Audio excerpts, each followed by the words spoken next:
I am 49 years old, and I am holding the most expensive thing I have ever owned. It is not my house. It is not my car. It is not my portfolio. It is a leather reservation book. Small, worn at the corners. The pages have gone yellow, the way skin goes yellow when something is dying slowly and nobody notices. I took it from a restaurant 3 weeks ago. Stole it, actually. The maitre d' saw me do it. He didn't stop me. I think he felt sorry for me, and that is worse than if he had called the police. There is a page in this book. My name is printed on it in neat handwriting. Underneath it says, "Table for 2." But that has been crossed out. One clean line of blue ink drawn right through the number 2. And next to it, in the manager's own hand, it now reads, "Table for 1." That correction is the truest thing anyone has ever written about me. I am sitting in a penthouse apartment that smells like expensive cologne because I sprayed it this morning out of habit, even though there is no one here to smell it. The only sound is the hum of a refrigerator full of food I will not cook. I became a millionaire yesterday morning. The wire cleared at 11:47 the night before, and by sunrise the account was confirmed and settled. $1 million. Liquid. Mine. And it is the worst thing that has ever happened to me, not because of what it gave me, because of what it proved. It proved that I was right about the money, and it proved that I was wrong about everything else. Let me go back. 15 years. I need you to meet the man I used to be so you can understand why I'm sitting here talking to a camera like it is the only friend I have left. Because it might be. I was 34. Broke. Not the romantic kind of broke where you are chasing a dream with paint on your fingers. I mean the ugly kind. The kind where your card gets declined at the gas station and you have to pretend your phone is ringing so you can walk away from the register without paying. I was hungry, not for food, for proof. Proof that I was not ordinary. Proof that the world owed me something larger than what I had been given. And I found a lie that fed that hunger perfectly. The lie was simple. It sounded like wisdom. It sounded like something a successful man would say on a stage with a microphone. The lie was this: once I have the money, the right people will come. You hear that? The right people. As if the people already standing next to me were the wrong ones. My wife, Elena. She was the wrong one, apparently. She would come to my office doorway at midnight. She would stand there in that old university t-shirt she slept in, and she would say, "Come to bed. Just come to bed." And I would look at her like she was interrupting history. I told my business partner once that Elena had no vision. I said it out loud, with my chest, like it was a fact. Like a woman who loved me enough to wait up until midnight was somehow deficient because she was not reading market projections. My brother Marco. He ran an auto shop on the east side.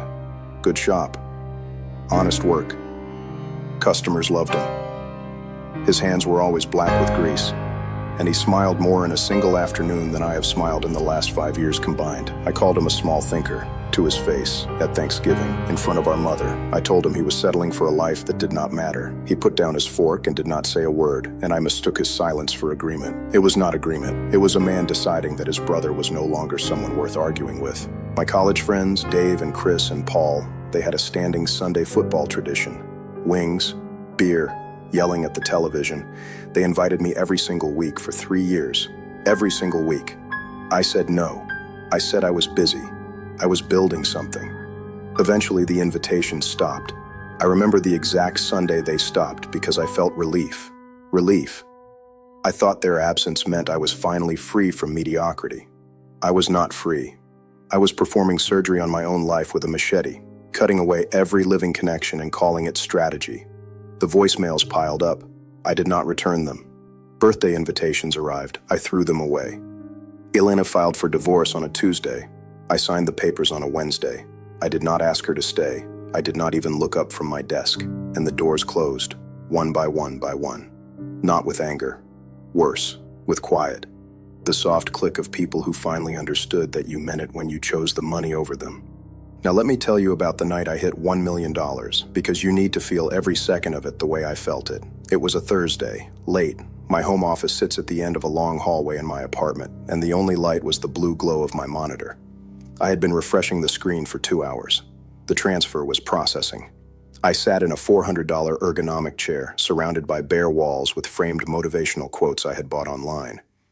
Grind in silence. Results speak louder than words. Sacrifice is temporary. Success is forever. I read that last one a lot that night. Sacrifice is temporary. It is not temporary. I need you to hear me. It is not temporary. At 11:47 p.m., the number appeared. Confirmed. Settled. $1 million in my account. I stared at it. I expected something. A rush. A roar in my chest. Fireworks behind my eyes. Something. There was nothing. The room was so quiet I could hear the clock on the wall ticking. That small mechanical sound, over and over, like a heartbeat that belonged to no one.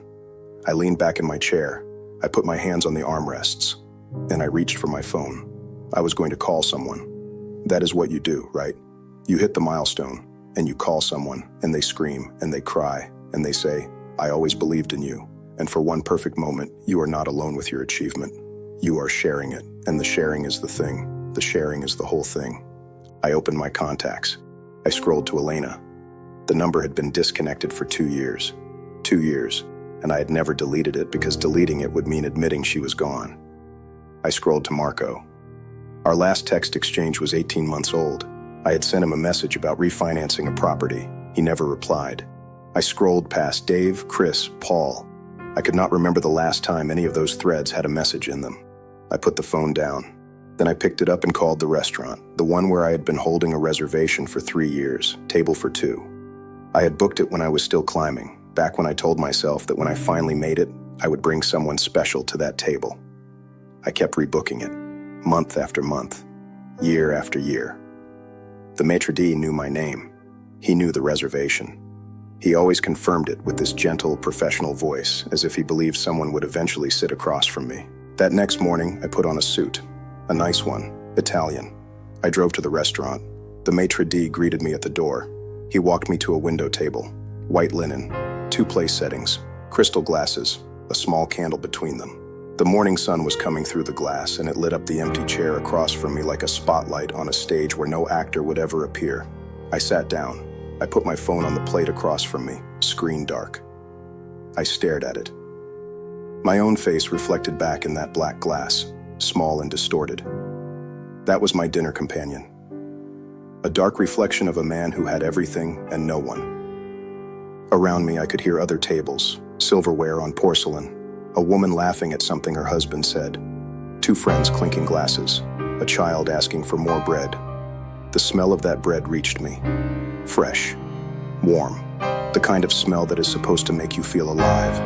It made me sick. My stomach turned, and I could not eat. I ordered a meal I never touched, and sitting there, in that terrible golden silence, I remembered something Elena said to me the year before she left. We were standing in the kitchen. She had been crying. She looked at me with those exhausted, beautiful eyes and said, "I do not need the future you. I need the now you." I called it weakness. I remember exactly what I said. I said, "That is the difference between us. You are comfortable with now. I am not." She was not comfortable with now. She was present in now. She was living in the only moment that actually existed. And I was so obsessed with a future that had not yet arrived that I treated the present like a waiting room. I treated her like a waiting room. The maitre d' came by twice to ask if my guest was arriving. The second time, I saw him quietly remove the second place setting. He folded the napkin. He took the glass. He adjusted the candle to the center. And that is when I saw him open that leather book and draw the line through table for 2 and write table for 1. He did not know I was watching, but I was. And something in me broke so completely that I do not think it will ever be repaired. That reservation book sits on my nightstand now. I put it there deliberately, not as a keepsake, not as a memento, as a wound. I refuse to let it heal because I deserve to feel it every single morning, and every morning is the same. I wake up alone in a king-size bed that is too large for one person. I make coffee, 1 cup. I check my accounts. The numbers go up. The world gets smaller. I tried to reach back. I need you to know that. I tried. I found Elena on social media. She remarried. A man named David. Kind face. She has 2 children now. A daughter who looks like her. They were at the beach in one photo, all 4 of them. And Elena was laughing the way she used to laugh when I still made her happy. I stared at that photo for 45 minutes. I did not have the right to call her. I did not call.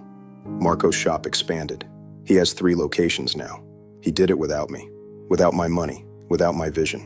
He did it with grace and honesty and the kind of quiet ambition I was too arrogant to recognize. I drove past his original shop once. I sat in my car across the street and watched him through the window, talking to a customer, smiling. I drove away. Dave and Chris and Paul still do Sundays. I know because Paul's wife posts about it. New friends have joined. The table got bigger. My chair got filled. Life does that.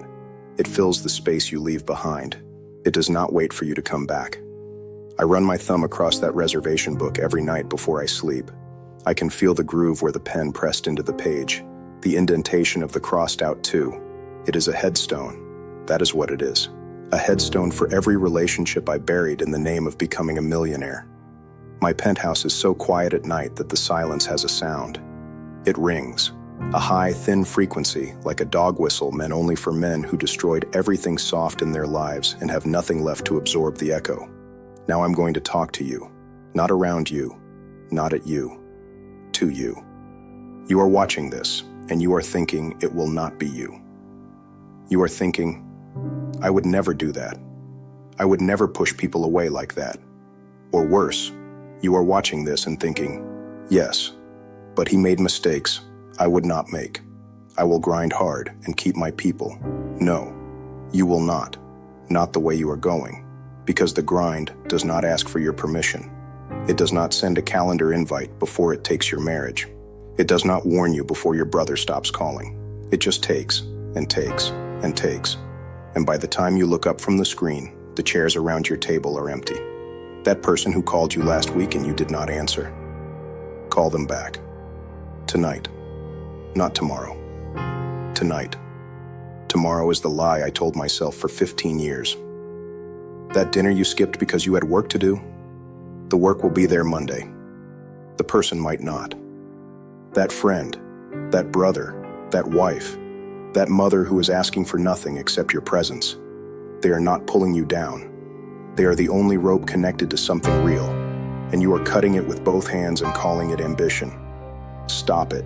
Stop it now, while the phone number still works, while the door is still open, while the chair across from you still has a name attached to it. Go fill it. Sit down. Say I'm sorry. Say I've been a fool. Say it with your whole chest, the way I once said terrible things with mine. You do not want this reservation book. You do not want to trace the indent of a crossed out "to" at midnight, wondering what your life would taste like if you had not been so hungry for the wrong thing. The table is ready. It has always been ready. You can still fill the chair.